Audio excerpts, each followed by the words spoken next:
Listen up.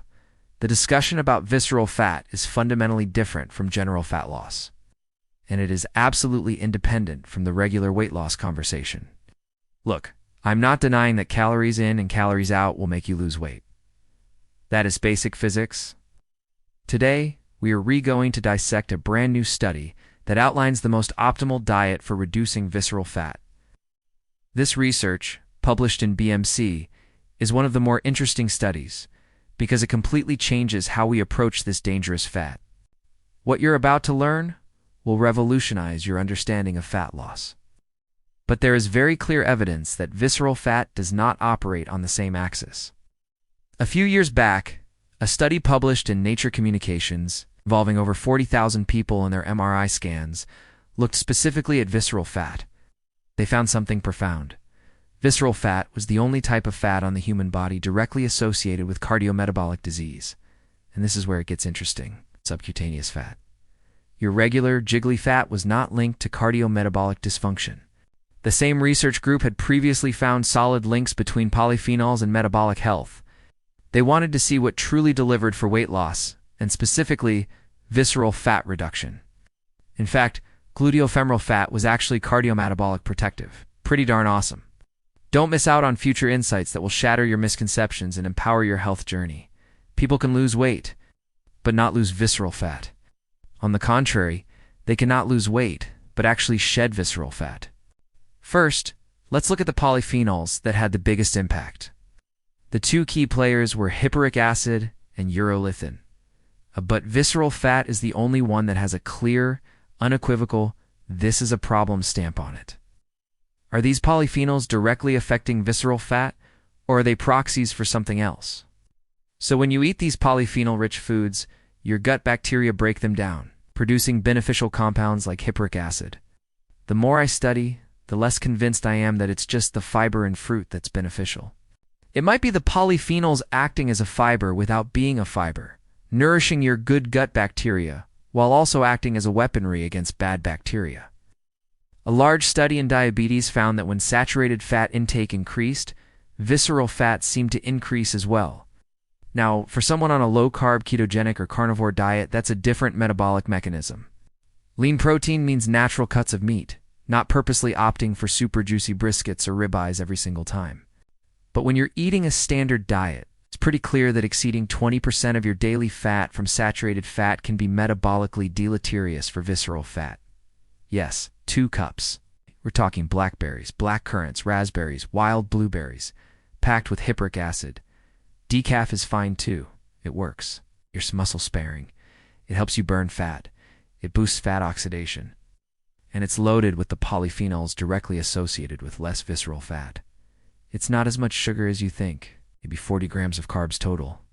Skip dinner a couple of days a week, or skip breakfast a couple of days a week. Taking breaks from food is strongly connected to burning visceral fat.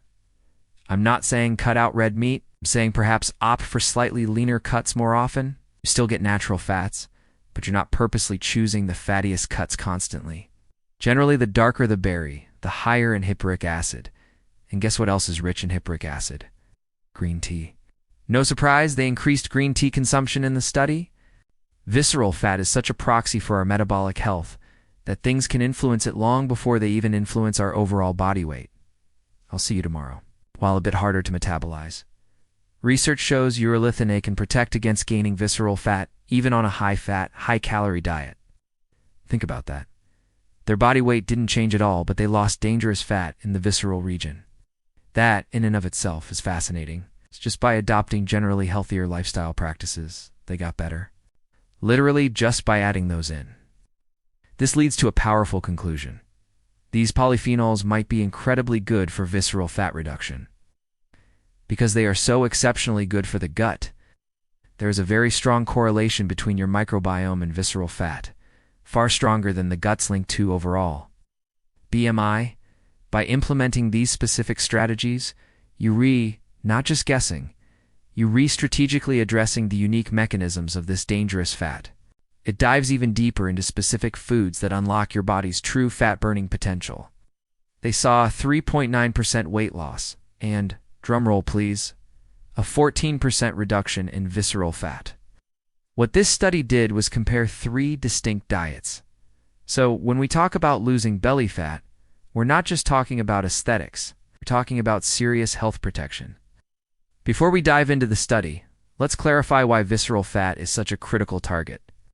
Now, I'm not saying go out and gain regular fat. That comes with its own set of problems.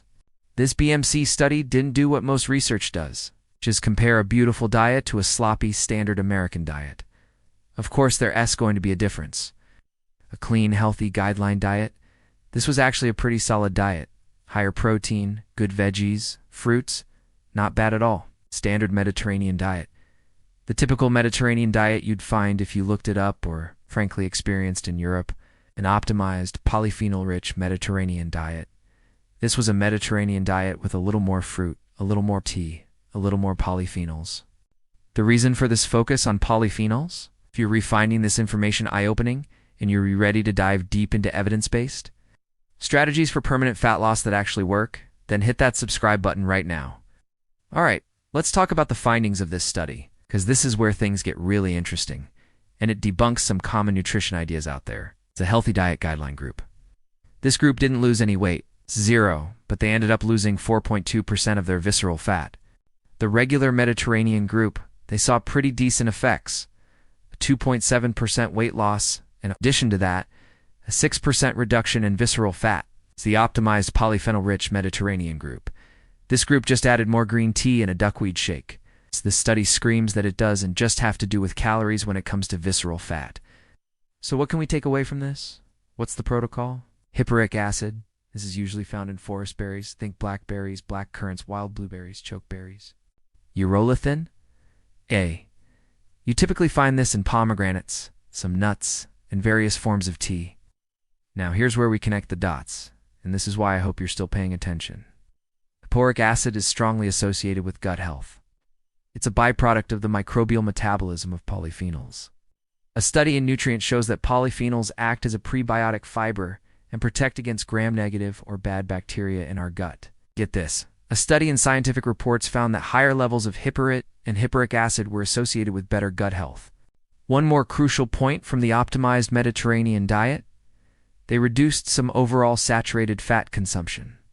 So based on this groundbreaking research, here's a full protocol you can follow to target visceral fat. Protein power.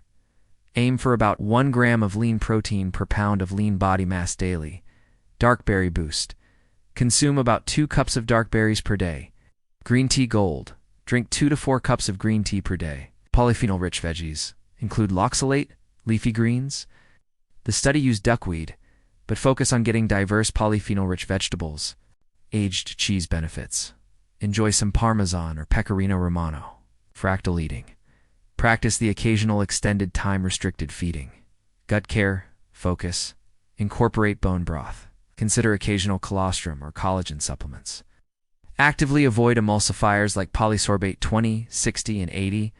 They are not good for your gut barrier. If you exercise a lot, 5 to 10 grams of glutamine per day can be super good for your gut.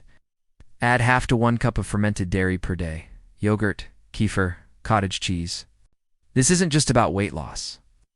This is about targeted visceral fat loss based on cutting-edge research.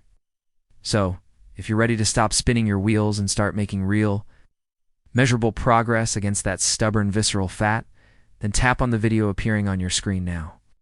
As always, keep it locked here on the channel.